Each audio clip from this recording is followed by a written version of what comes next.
Good day, everyone. I am Nika Catherine Velasquez, and today we are going to tackle the topic psychosexual stages. So, ano nga po ba yung psychosexual stage or psychosexual? So, Sigmund Freud, a pioneering psychologist, believed that human personality develops through a series of stages in childhood, which he called psychosexual stage. So, each stages focuses on a different part of the body as the source of pleasure and learning, starting from infancy and continuing into adulthood. So, according to him, the experiences and challenges we face at each stage shape our emotion, behaviors, and relationship later in life. So, from learning trust and comfort in the oral stage to gaining independence in the anal stage and developing social and sexual awareness in the phallic, latency, and genital stage. So, this Freud's theory explains how early childhood experiences leave a lasting impact on a personality of a person.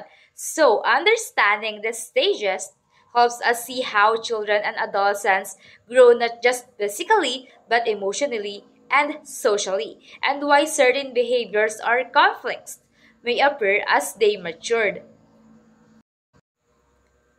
So, the first stage po na under kay Sigmund Freud ay the oral stage or 0 to 1 year. So, the first one po is sexual and emotional maturity develop. So, during this stage, babies find comforts and pleasures through their mouth, sucking, feeding, and exploring objects. So, this is their way of feeling safe and connected to the world. So, dito po nila nararamdaman ang security at care po mula sa adults. For example, a baby calming down after breastfeeding or using a pacifier shows how oral activities help them feel relaxed. So, and when infants receive consistent comfort, they grow into children and teens who are more emotionally stable and expressive and also a confident one. Mas open po sila na mag-share ng feelings at hindi po sila takot na humingi ng tulong po sa ibang tao. And the second one po is focused on building healthy relationship. So, in the oral stage is where a baby forms their first bond with the caregivers. When their needs are met like hunger and comfort, they start to develop trust. So kapag po nararamdaman po nilang inaasikaso sila, natututo po silang magtiwala po sa tao na yon. For example po, a baby who is carried and soothed learns that people can provide safety. So children and teenagers who build early trust tend to have healthier relationship and better communication and also the stronger emotional connection po sa tao po na yon. So, pero kung kulang po sa care noon po ng bata pa, maaari po maging mahiyain, sensitive o mahirap po mag-open up yung isang bata pagka humantong na po sa at the age of 14 or and up. So, the last po is earlier stages influence adult personality. So, dito naman po, Freud explains that unmet or overly satisfied oral needs may lead to oral fixation or such as overeating, nail biting, or excessive talking, or sometimes emotional dependence po. Lumalabas po ito pag hindi stable po ang early experiences ng isang bata. For example po, a teenager who becomes clingy or always seeks reassurance from friends may have experienced insecurity po as a baby. So in school days, teachers may notice behaviors like extend attention seeking or insecurity po sa isang bata.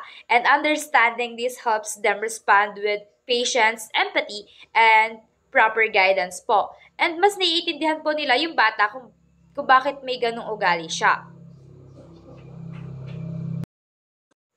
So now po, let us move forward to the second stage, which is anal stage, ranges at 1 to 3 years old. So, the first bullet po is focus on controlling bowels movements. So, dito po, during this stage, children start learning how to control their bowel movements. So, usually po, through toilet training, this is their first experience of having control over their own body. So, dito po nila unti-unti natututunan po yung pag-handle po ng sarili po nilang actions. For example po, a toddler proudly saying, "I did it," after successful using the potty shows growing physical and emotional control. So, kids who feel supported during the stage usually grow up more confident. Mas hindi sila natatakot mag-try po ng bagong task pag po lumaki na po sila. Let us now talk about the phallic stage. So phallic stage occurs in 3 to 6 years of age in children. In this stage, they begin to realize the differences between a male and a female. So bakit nga ba nila nalaman kung ano yung difference between a guy and a girl? Kasi they begin to experience, they become aware of their genitals and they start to experience pleasure from it. So dito sa stage na to, dito sa stage na to, nag-o-occur yung Electra complex and Oedipus complex, in which the both complex tries to compete with their parent for the affection and attention of the parent of the opposite sex. Now, let's clarify the difference between Oedipus complex and Electra complex. Sa Oedipus complex, yung batang lalaki ay nakikipagkompetensya sa ama niya para sa atensyon at affection ng nanay niya, in an attempt and in a desire na palitan yung tatay niya. While sa Electra complex naman, it describes the same feeling but a young girl feels that strong emotion, that feelings para naman sa tatay niya, and also an attempt to replace her mother. Meanwhile, sa latency stage naman, it occurs in 6 years old to puberty. So let us also take note sa may other term na to, which is the latent period. So, kung yung libido ng children sa may phallic stage is already on their genitals, dito naman na susuppress yung sexual urges nila, which allows the children to focus on their social skills, sa may learning nila, sa pag-build ng trust and ng friendship sa ibang bata.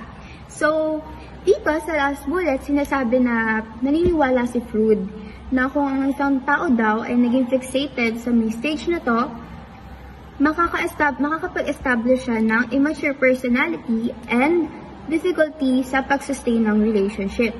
So, bakit immature personality? Bakit difficulty to sustain relationship?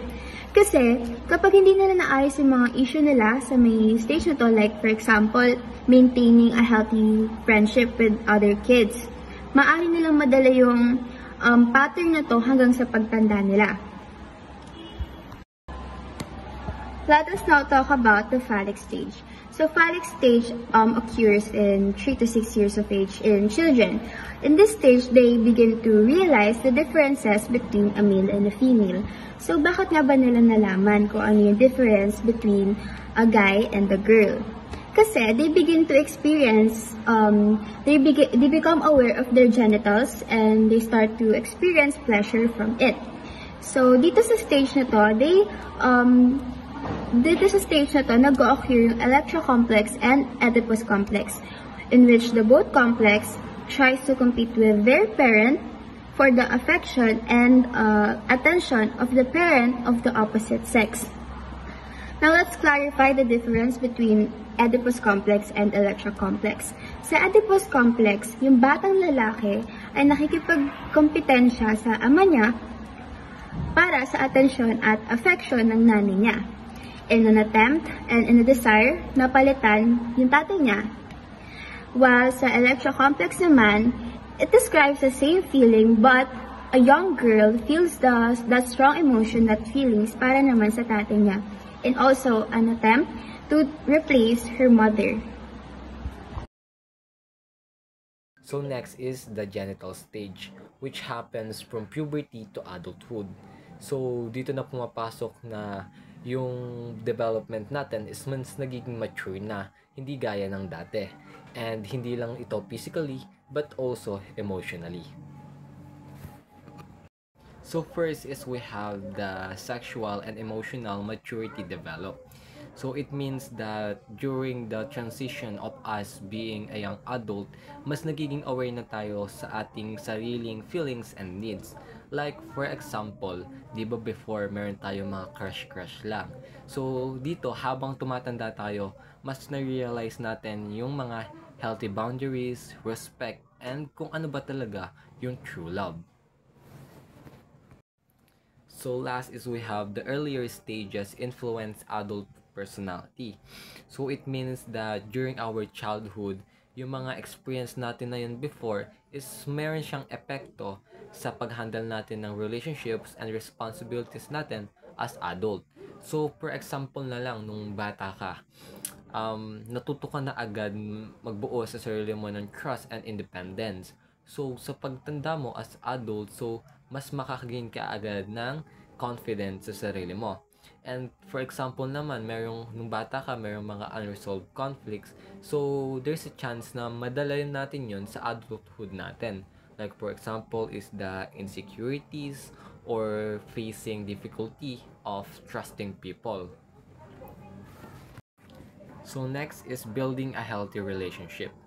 So dito naman, from the world itself, building a healthy relationship. So dito na nag-shift yung attention natin mula sa sarili lang natin papunta sa pag-create ng deeper connections with other people. So hindi naman ibig sabihin na kapag marami tayong kakilala, marami tayong nakaka-connect sa buhay natin, it doesn't mean na healthy relationship na yon. So ang healthy relationship kasi, meron siyang trust, a good communication, support, and so on. So, like for example, sa friendship, best example na to is sa friendship. So, dito mas na-realize natin yung quality over quantity. Na mas na-realize natin yung na ang good relationship is yung taong mapagkakatiwalaan natin, yung taong totoo sa atin, and of course, dapat ganun ka din sa kanila. Kaya nga, good relationship with each other. So, yun po. I'm Lian Hagoon, and now let's jump to the next topic, which is the psychosocial stages. So, who is the founder or who postulated the psychosocial development? It is Erik Hamburger Erikson, or what we know as Erik Erikson. He is a German-American developmental psychologist that postulated the personality develops through a series of psychosocial stages.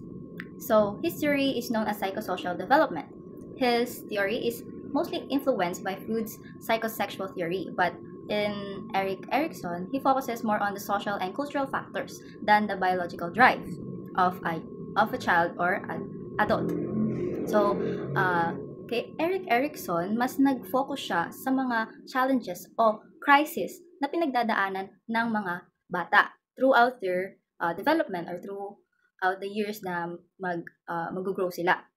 So before we discuss the first stage, let us first define what is virtue. Kasi importante itong malaman before tayo mag-proceed sa mga stages. Kasi ito yung, pag sinabi natin virtue, ito yung mga positive quality. O ito yung magiging, sabihin na natin kung sa real life situation, parang ito yung magiging reward pagkatapos ng challenge.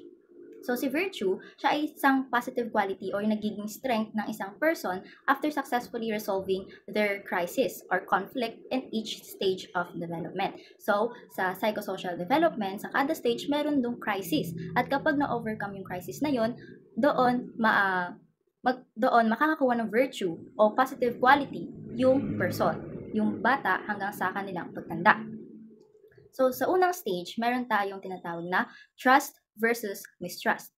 Siguro, maaari na pagdaanan nyo na to noong high school, hindi na to bago sa tenga natin, yung trust versus mistrust na to. So, ito ay nag-occur sa from birth to 18 months. So, sa infancy pa lang siya, nangyayari sa mga infants. So, dito, ang main focus dito ay yung relationship ng bata o ng baby sa kanilang caregiver. Sino ba yung mga caregiver nila? O, yung nagbibigay sa kanila ng mga kailangan nila. For example, sa baby, mostly ang caregiver nila is yung mommy nila, yung daddy nila, yung nagbibigay, or let's just say, maaari yung yaya nila. Kasi sila yung nagbibigay ng mga kailangan ng baby, which are food, yung naglilinis sa kanila, yung nagpapainom sa kanila ng gatas. Basta, pag sinabi natin caregiver, yun yung mga nasa immediate surrounding ng bata. Kumbaga, let's just say, microsystem ng bata. Doon papasok yung focus ng trust versus mistrust. Kapag naibigay yung needs ng bata, madedevelop doon ay trust and security.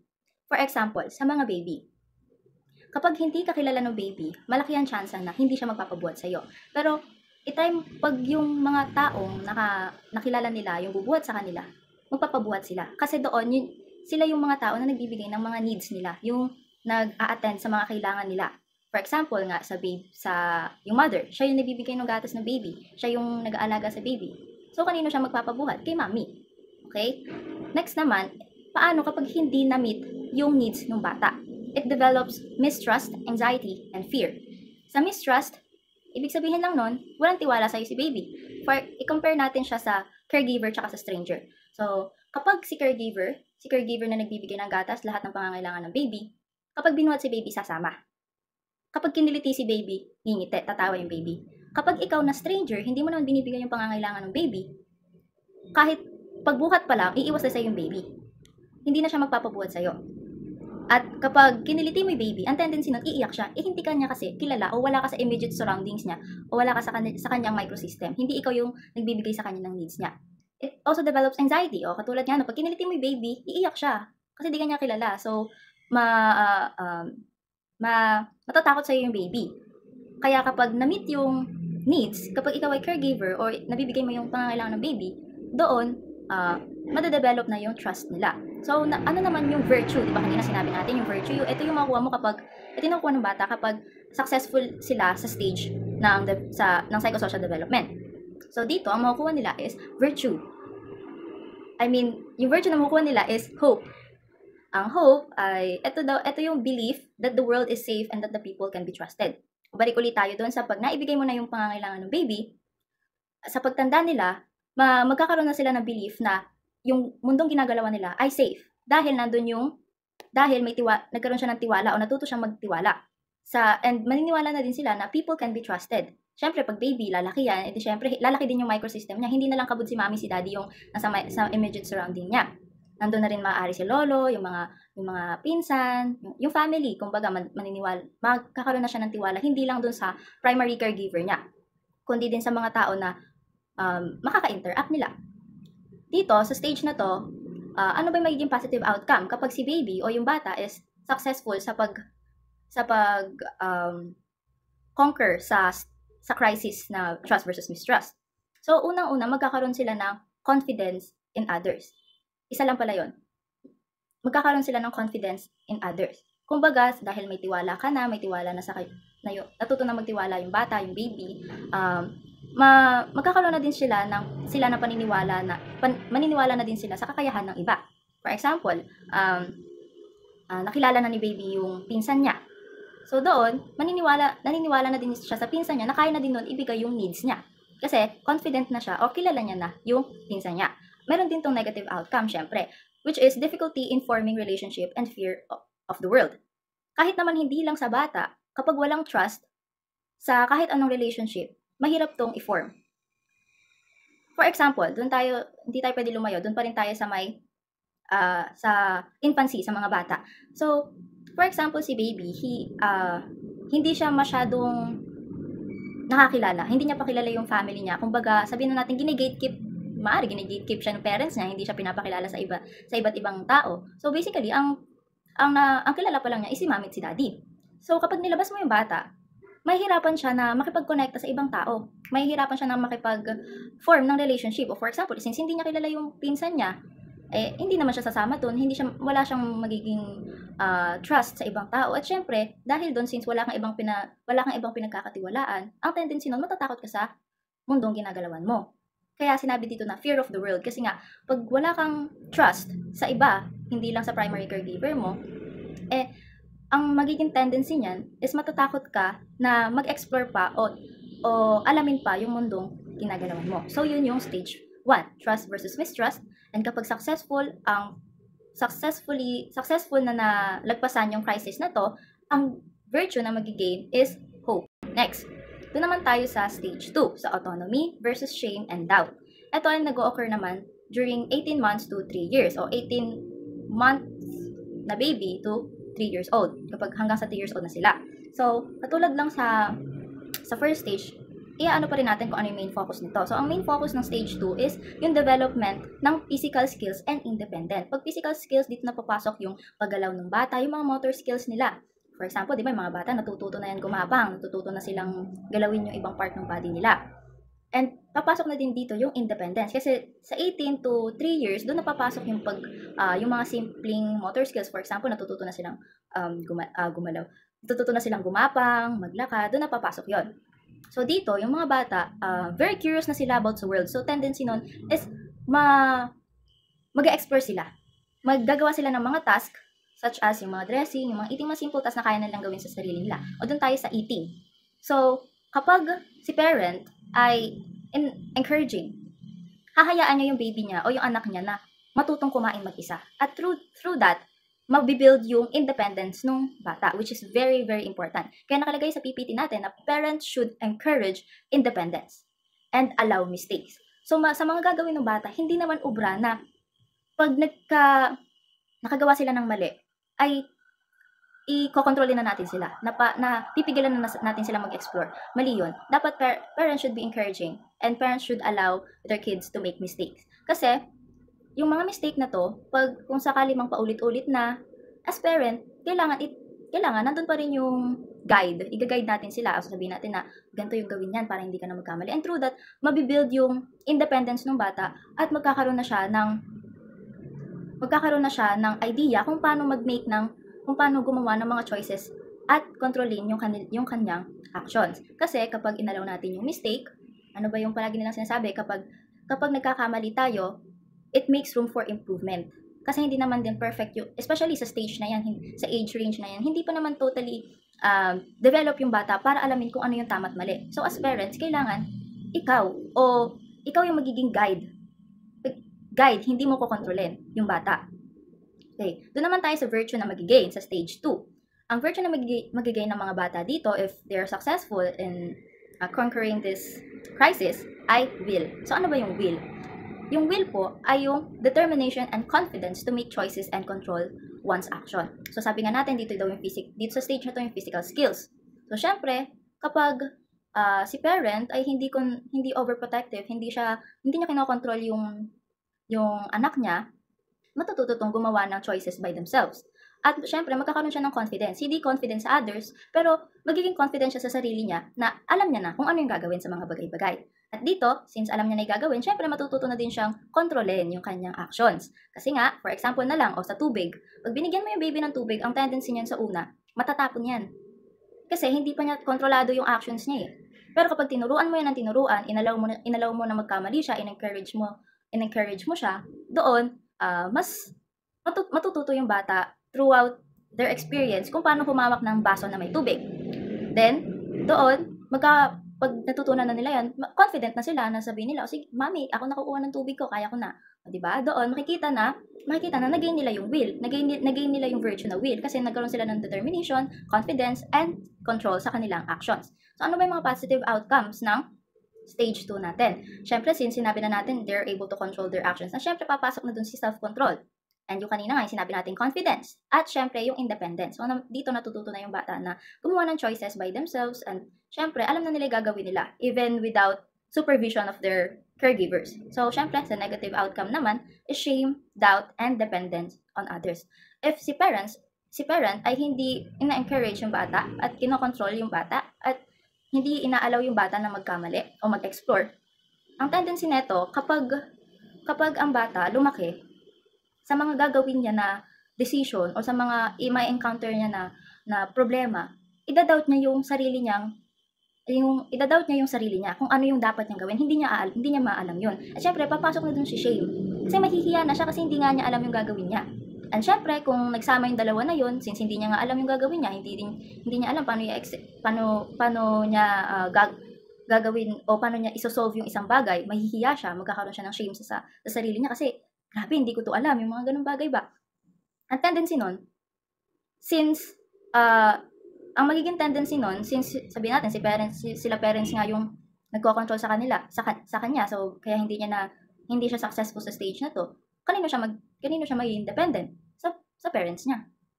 So basically, kung sa stages na to, lalo na sa stage 2, si parent talaga ay isang malaking factor kung paano nasasucceed at nafe-fail nung bata yung stage 1 at yung stage 2. Okay? Next naman. Sa stage 3, ang stage 3 natin is initiative versus guilt. Ito naman ay nag-occur siya sa mga batang 3 to 6 years old. So, ang main focus nito is interacting and playing. So, tapos na tayo dun sa nag-explore sila, na nade-develop na yung physical skills nila. Dito, nag-interact na sila. Dito napapasok yung paglalaro nila. Kasama yung others. Kasi, syempre, pag successful ka na, pag may virtue ka na hope at will, syempre, matututo ka na mag-interact sa tao at alam mo na yung gagawin mo. So, dito, ang mga bata dito, natututo na silang mag-plan, create, at mag-lead ng play activities. So, syempre, yung paglalaro pa lang, yung ipa-plan at create nila kasi hindi pa naman sila super tanda na para mag-plan ng research, yung mga ganyan. Syempre, nagsisimula talaga yan sa mga simpleng bagay. So, ang simpleng bagay natin dito is yung paglalaro nila. So, dito, sa initiative versus guilt, yung mga bata, dito napapasok kung paano sila nagbi-build ng relationship between their friends. So, dito, yung play activities nila, natututo na sila na mag-plan. For bigay tayo ng example, di ba, ng mga bata tayo. Ang paborito nating laro ay luto-lutuan. Kung papansinin nyo, kung magto-throwback kayo sa mga years na yon nung nasa edad tayo ng 3 to 6 years old, doon nyo marirealize na pag naglalaro ng luto-lutuan, may mga roles, di ba? May mga roles. For example, ikaw yung magluluto. Siya yung kukuha ng ingredients. Tapos, yung isa naman yung magbebenta. Di ba? Doon may roles. So, paano nagkakaroon doon ng roles? Kasi nga, dito, natututo na sila mag-plan. So, syempre, paplanuhin na nila. O, ikaw yung kukuha ng ingredients. O, tas ako yung magluluto. O, tas ikaw yung magbebenta. Diba? O, kaya naman, kung hindi man ganon, siya yung magluluto, ibebenta niya sa akin, tapos, kapag nagluto ako, ibebenta ko sa kanya. May role pa din. Kasi, planado na nila. Natututo na silang mag-plan kung paano nila i-execute, kung paano gagawin ng maayos, ng organize yung laro nila. Sa create naman. O, diba, ang mga bata, very, very creative sila. Isipin nyo, yung dahon, nagiging ulam kapag naglalaro yung mga bata, di ba? Yung simpleng putik, nagiging cake kapag naglalaro sila. So, natututo na din sila mag-create sa mga nakikita nila sa surroundings nila. For example, doon nga sa roleplay na paglalaro na doon, nakikita nila si mami nagluluto. So, in tendency, kapag nagbahay-bahayan yan, sabihin niya, gusto ko ako yung mami, ako yung magluluto. So, basically, nakikita na nila, yung nakikita nila, na-a-adapt nila yun. Nakikita nila na, uy, si daddy pala yung taga-hatid sundo sa baby. O pag nag-family kinemerot sila na laro, ganun yung gusto niyang gawin kasi yun yung nakikita niya. Okay? Next naman ay lead play activities. Sa kahit anong laro, meron diyang isa talagang nag-aaya. Yung nag-aaya na yun, siya yung magli-lead kung paano yung magiging laro. Sabihin, o tara, luto-lutuan tayo. Tapos, siya na yung magli-lead nun. Sabihin ng iba, paano bang luto-lutuan? O, sabihin niya, syempre, kukuha ka mo tayo ng dahon, o gugupit-gupitin natin yun. Natututo na rin sila ng leadership, ng simpleng leadership, kahit sa paglalaro lang. Doon yung sinasabing initiative. Okay? O, dito din, papasok pa rin yung role ni parents. So, kailangan pa rin natin na i-encourage yung mga bata para ma-develop yung kanilang initiative kung saan hindi na sila yung, di ba kasi ngayon may mga bata na daw introvert. So, pag introvert, ang tendency nun, pag sinabi nila na yung mga batang hirap sila makipag-communicate. So, maari, wala silang initiative kasi nandun lang sila sa gilid lang sila, iintay nila na yung ibang tao yung mag-approach sa kanila.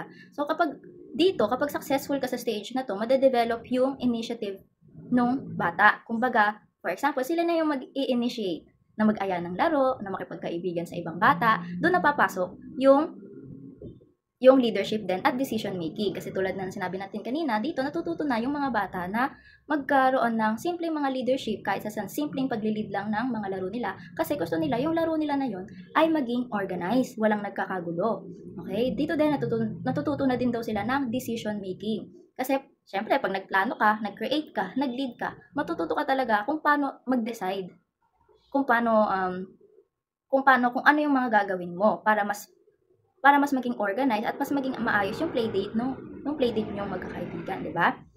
So, dito naman, kapag naman si parent ay overprotective, tapos masyado silang kontrolin yung bata, tapos kapag nagkakamali, ay may punishment, mahihirapan yung bata kasi magkakaroon siya ng guilt and fear of taking actions. Kasi, for example, ay naglalaro nga yung mga bata, tapos may isang bata doon na hindi siya na-encourage ng parents niya makipag-interact. Magkakaroon siya tapos inaya siya. So, gumora siya. Nakipaglaro siya. Tapos, natapon niya yung isang luto-lutuan. Magkakaroon agad siya ng guilt doon kasi hindi niya alam gagawin niya. Hindi niya alam kung paano niya sasabihin. Hindi niya alam kung ano yung gagawin. At syempre, doon napapasok yung fear of taking actions. Kasi matatakot siya na kung ano may gawin niya, mali din. Kasi hindi pa pumapasok sa kanya kung ano yung hindi pa niya alam o hindi pa niya nag-grasp kung ano yung mga tama at maling gawain o yung mga tama o maling dapat gawin when it comes to playing with others, kasi hindi naman nga siya nakikipaglaro. Okay? Ganun yon. Malaki ang magiging pagkakaiba at magiging epekto kung si parent ay encouraging. At kung yung parent ay overprotective or over-controlling. Tapos may punishment pang kasama. Kumbaga, mas mainam na ina-encourage natin yung mga bata na hayaan natin sila na let them be. Kumbaga, hayaan natin sila mag-explore sa mundo. Kasi mas mainam yun na alam nila yung mundong ginagalawan natin. Alam nila kung paano mag-make ng decision. Alam nila paano maging independent. Alam nila kung sino yung mga dapat nilang pagkatiwalaan. Mainam yun kasi madadala nila yun sa paglaki nila. O balik tayo sa stage 3. Dito sa stage 3, ang virtue na magigain ay purpose. Sa purpose, ito daw yung courage to imagine, plan, and take initiative in things. So, syempre, since ina-encourage ka ng parent mo, and matututo ka na mag-plan, gumawa ng mga plano sa mga gagawin mo, mag-take ng initiative. Hindi ka na kailangang utusan. Ikaw na yung magkukusa. At mag-imagine. Kasi iisipin mo na, i-overthink mo na kung ano yung mga possible na mangyayari kapag ito yung ginawa mo. So, yun yung virtue na magigain kapag successful na nalampasan yung crisis sa stage 3. Okay. Recall muna tayo bago tayo magpunta sa next part. So, sa psychosocial stage ni Erik Erikson, ang first stage natin ay trust versus mistrust. Sumunod ay autonomy versus shame. At yung stage 3 ay initiative versus guilt. Okay. So, yung stage 4 ay i-report na ng iba kong kagrupo. So, let's now move on to stage 4, which is the industry versus inferiority. So, this occur around 6 to 11 years old. So, basically, elementary age siya or elementary school. So, sa stage na to, hindi lang interested ang isang bata na may matutunan na isang bagay or bagong bagay, but they also want something else, which is recognition and praises from their teacher or even their parents. So, ano nga ba yung nangyayari dito?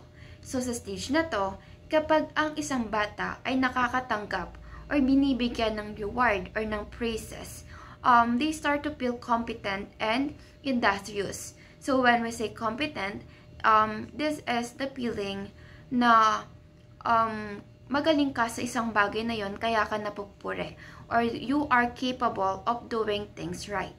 And when we say industrious naman, ito yung kagustuhan ng bata na mas galingan pa or to work hard and get things done so that makakuha ulit sila ng reward or ng praises from them.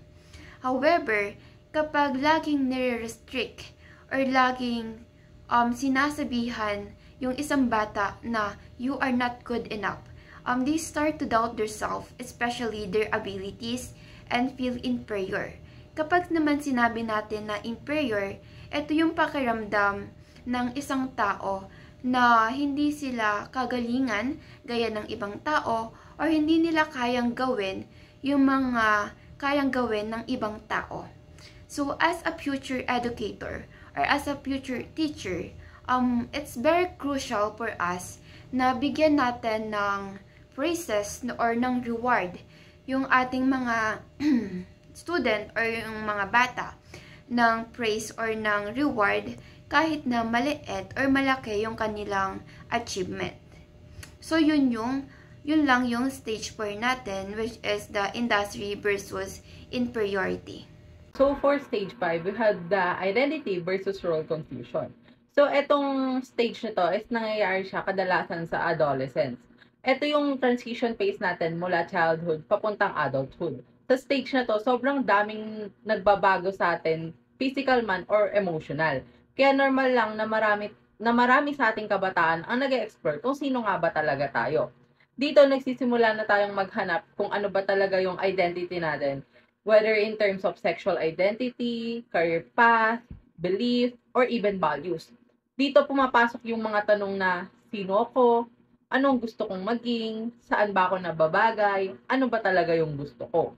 Dito nag-explore na tayo ng iba't ibang possibilities. Sinusubukan natin yung iba't ibang bagay at tinutuklas kung ano ba talaga yung nararapat na para sa atin. Kapag yung mga experiences na to is nakakatulong para mas makilala natin yung sarili natin. Nagiging positive yung development na nangyayari sa atin. Kaya ang virtue sa stage na to is fidelity. Or ito yung kakayahan nating mag-commit ng identity natin at tanggapin yung iba kahit iba yung paniniwala nila at yung pinanggagalingan nila.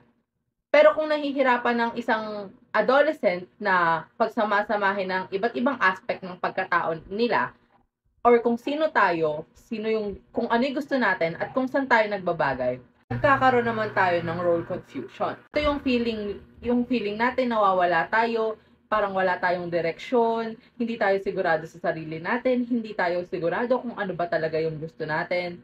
Kaya sa stage na to, malaking bagay talaga yung support, guidance, and opportunities para ma-explore natin yung identity natin in a healthy way. So, for example, sa isang classroom setting, may dalawang type ng students. Merong students na active sa mga org, sa school activities, sumasali sa mga clubs, nagbibigay lagi ng opinion niya, at sinusubukan yung mga bagay na gusto niya. Ibig sabihin, unti-unti niyang nakikilala kung sino ba talaga siya. Kasi nalalaman niya kung saan ba talaga siya nababagay, kung saan siya magaling, kung saan siya masaya, at kung ano talaga yung pinakagusto niya. Pero yung isang students, parang laging nagdadalawang isip. Nagkakaroon siya ng self-doubt, to the point na nawawalan siya ng tiwala sa sarili, or ginagaya niya lang yung gusto ng iba para lang makisabay. Dito naman pumapasok yung role confusion. Kasi yung type ng student na to is hindi niya talaga alam kung ano yung gusto niya kasi nga hindi siya nag-e-explore. Hindi niya alam kung saan talaga siya magaling, hindi niya alam kung saan siya talaga masasaya kasi ginagaya niya lang yung gusto ng iba para lang makasabay. So, another example naman. Ito for sure, merong mga naka-experience na to during enrollment. Merong isang student na for example, mayroong isang student na hanggang ngayon hindi pa rin sigurado kung ano talaga yung course na gusto niya na kunin sa college. Sinusubukan pa rin niyang alamin kung saan siya magaling at kung ano talaga yung gusto niya. Then, kapag natuklasan niya na kung ano talaga yung gusto niya at kung saan talaga siya passionate, ibig sabihin nun, unti-unti na siyang nagkakaroon ng identity. Unti-unti nang nabubuo yung identity niya. Pero meron namang student na pinipilit ng iba. Tulad ng pinipilit siya ng barkada, ng magulang, ng mga kamag-anak sa course na pipiliin niya. Because of that, nawawala na siya ng tiwala sa sarili niya and madalas siyang malito at mahirapan sa pagdedesisyon. Dito pumapasok yung role confusion kasi nawawalan siya ng sariling desisyon. Hindi nasusunod kung ano talaga yung gusto niya kasi merong pressure na nanggagaling sa surroundings niya. Hindi niya alam, hindi niya lubos na kilala kung sino talaga yung sarili niya at kung ano talaga yung gusto niyang tahakin sa college. So now that we are done with stage 5, which is the identity versus role confusion, pumunta naman tayo sa pang-anim na stage, which is the intimacy versus isolation. So ang intimacy at isolation daw ay kadalasan nangyayari during early adulthood. Ito daw yung stage kung saan tapos na tayong mag-aral, meron na tayong mga sariling trabaho, nagiging independent na tayo, at nagkakaroon na rin tayo ng mga sariling desisyon sa buhay. Sa stage na to, ang goal daw natin ay makabuo ng malalim at meaningful na relasyon. Hindi lang romantically, kundi pati na rin sa friendship and close connections with others. Dito sinusubukan nating i-share yung mga sarili natin. Dito sinusubukan daw nating magtiwala, mag-open up emotionally kapag naging successful ito, ay nagkakaroon daw tayo ng sense of commitment. Nagkakaroon din tayo ng security at care sa relationship. Kaya ang virtue daw sa stage na to ay yung love. Kasi it is the ability to form a healthy and stable relationship and connections with others. Pero kung hindi naman daw tayo nakakabuo ng ganitong connection, maybe dahil takot daw tayong masaktan, nahihirapan tayong magtiwala, or hindi lang tayo comfortable na mag-open up sa iba. Nagre-resulta naman daw ito ng isolation. Dito daw pumapasok yung feeling of loneliness, fear of relationship, at minsan kapag lumalala ay nauuwi sa depression.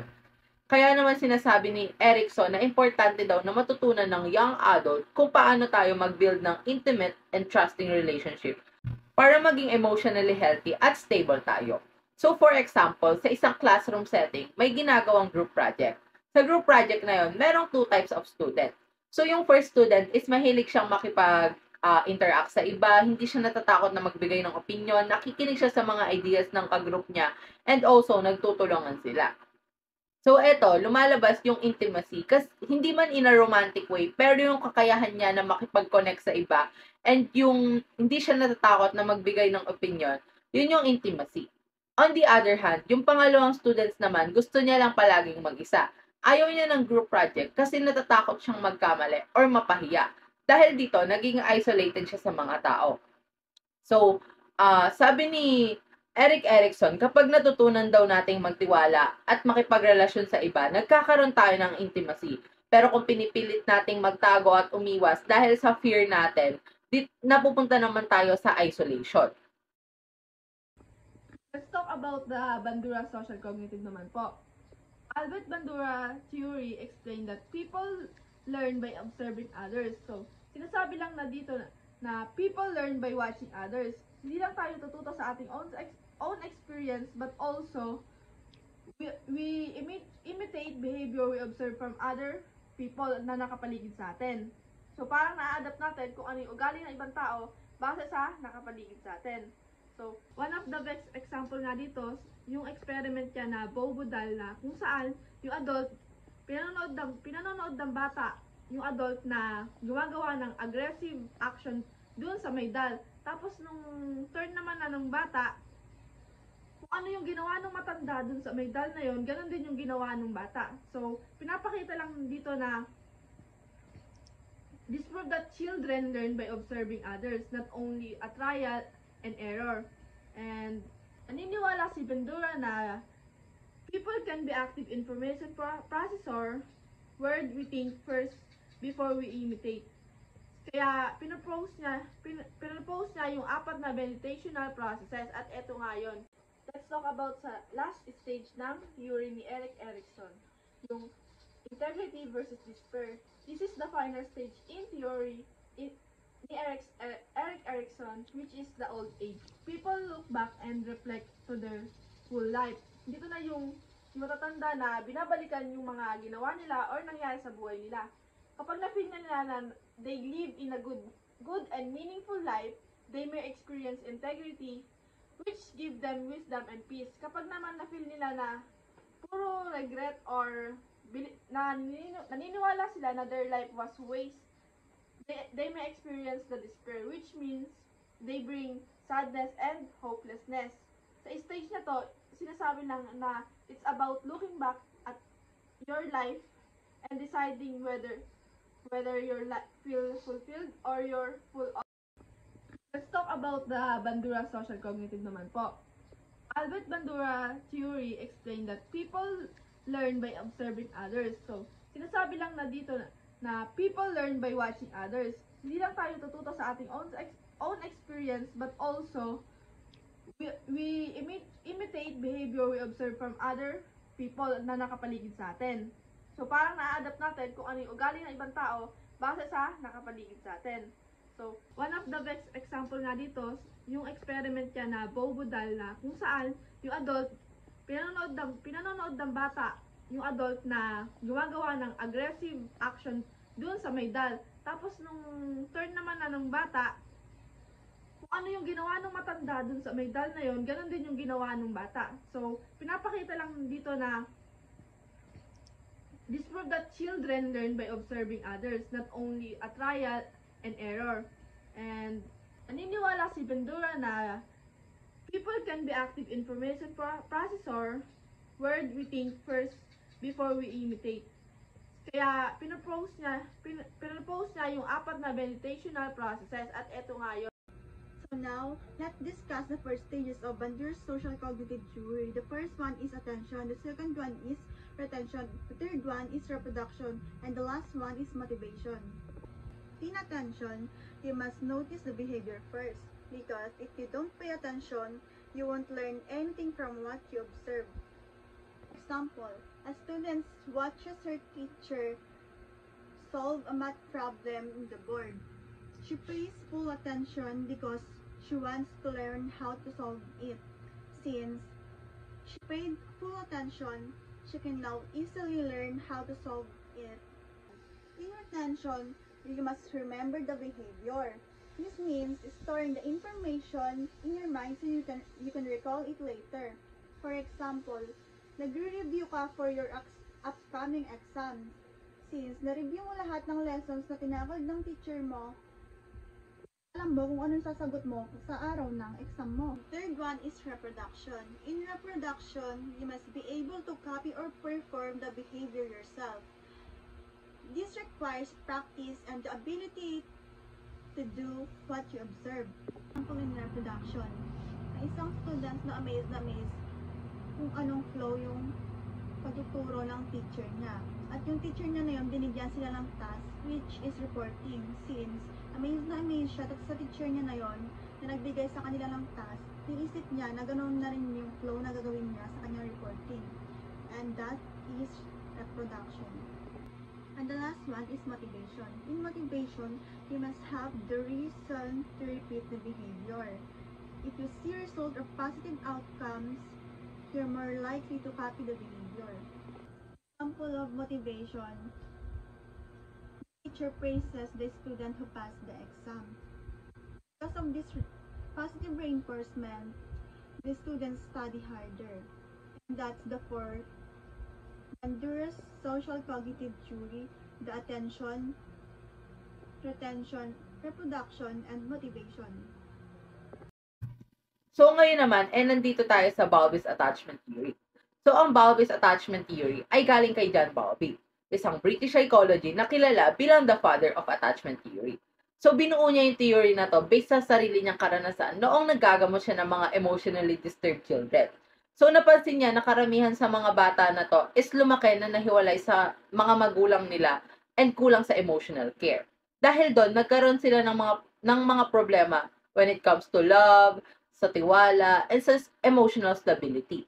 Dahil sa mga karanasang ito, pinahayag ni Bowlby na ang attachment o matibay na emotional na connection ng bata sa kanyang tagapag-alaga ay napakahalaga. Kung may sapat na pagmamahal, attention, and consistency, nagiging emotionally secure ang isang bata. Pero kung kulang sa care, maaaring lumaki siya na insecure at hirap na magtiwala sa iba.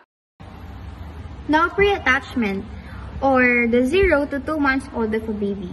Dito naman, yung infants, they're already able to show basic innate behaviors. For example, is yung pag-grasp nila sa'yo, paghahawak nila sa kamay mo, pag-iyak, pagka may hindi sila gusto, kapag gusto na nilang kumain, nagugutom na sila, umiiyak sila, yun yung way nila para makapag-communicate sa atin. Yung pagngiti, tapos yung pagtingin nila sa atin, para lang ma-maintain nila yung attention nila sa atin, ganun. And depende kung ano yung makakakuha ng interest nila. So, infants also prefer to stare at humans rather than objects. Mas gusto nilang tinititigan tayong mga tao kaysa sa mga bagay-bagay. At the same time, dito naman, they can already recognize the smell and the voice of their mother. Alam na nila kung ano yung amoy and yung boses, kung ano yung boses ng nanay nila. Alam na nila yon sa sarili nila. Pero, hindi pa sila nagda-develop ng attachment sa mga nanay nila.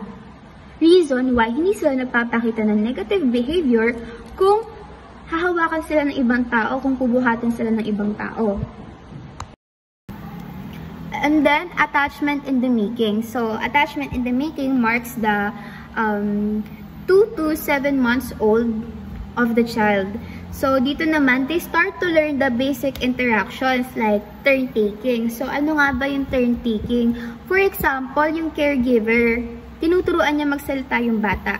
Nagsasabi siya ng word or ng sound, and at the same time, makikinig yung bata at tapos gagayahin niya din. That is turn-taking. Or, meron din naman kapag gumagawa ng tunog yung bata, like for example, naggawa siya ng sound. Tapos, as parents, sinuklian mo ng ngiti or ginantihan mo din yung sound na ginagawa niya. So, dahil doon, uulitin pa nila yung action na ginawa nila para magkaroon ng interaction between you and the child, and him or her, ganyan. Tapos, dito naman, nagsistart na yung child, nagsistart na yung bata na mag-develop ng sense of trust. Gumagana sila ng nagkakaroon na sila ng sense na pwede nilang pagkatiwalaan yung taong lagi nilang nakakasama. Pero, hindi sila nagko-complain kung maiiwanan sila or malalayo sila sa taong nag-aalaga sa kanila. That is why attachment in the making, kasi ginagawa pa lang or binubuo pa lang yung attachment between the relationship of the caregiver sa nag-aalaga and the infant or the child.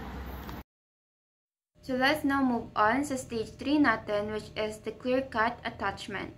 So this stage occur around 7 months to 2 years old. So sa stage na to, malinaw na nating nakikita yung attachment ng isang bata sa kanilang mga caregiver, na kung saan, based sa kanilang behavior, mas mapapansin natin kung sino yung mas prepare nilang kasama. Kumbaga, nagkakaroon sila ng favorite person, which is yung kanilang caregiver, na kung saan ayaw nilang na iniiwan sila ng mga ito. Kung baga, nagkakaroon sila ng anxiety kapag nalalayo or nasa-separate sa kanilang mga caregiver. Kaya nga mapapansin natin na kapag iniwan yung isang bata ng kanilang caregiver, mag-start to na umiyak or mag-tantrums. Kasi feeling nila ay iniwan na sila ng tuluyan or hindi na sila babalikan nito. Ayun yung clear-cut attachment natin. Next naman is the formation of reciprocal relationship. So dito, intentional na yung behavior ng isang bata. Kumbaga, hindi na sila umiiyak dahil nagugutom sila or may masakit sa kanila. Kumbaga, umiiyak sila para tawagin yung kanilang mga caregiver or makuha yung attention nila. And then sa stage din na to, ay mas naiintindihan ng mga bata yung kanilang mga caregiver, kung bakit ito umaalis, kung kailan to umaalis, at kung kailan ito bumabalik. For example, yung isang bata, alam niya na kapag maga umaalis yung kanyang father kasi magtatrabaho to at uuwi to ng hapon. So, kapag naiintindihan na ng isang bata yung kanilang caregiver, is mas mababawasan o hindi na nila masyadong mararamdaman yung separation anxiety. So, yun yung formation of reciprocal relationship. In conclusion, attachment theory is considered as one of the major foundations in child psychology and child psychiatry. Bakit? Kasi na-explain nito kung bakit at paano nabubuo ang attachment between the child and the caregiver.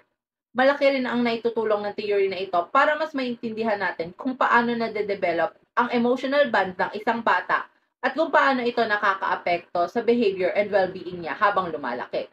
Pero kahit importante ang theory na ito, meron din itong mga weaknesses. Una, mahirap patunayan o i-disprove ang evolutionary idea ng attachment kasi napakaraming factors na nakakaapekto rito.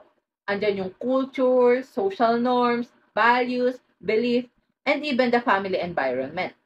Pangalawa, hindi na ito nagiging applicable sa lahat dahil ang theory na ito ay mas nakafocus sa mother as the primary caregiver. Merong mga family na yung father ang mas hands-on and meron ding mga household na ang primary caregiver ay guardians or kaya naman ay grandparents. Kaya kahit valuable ang attachment theory, kailangan din nating makita at malaman kung ano nga ba yung limitations niya para mas maging flexible ito at applicable siya sa mga modern families.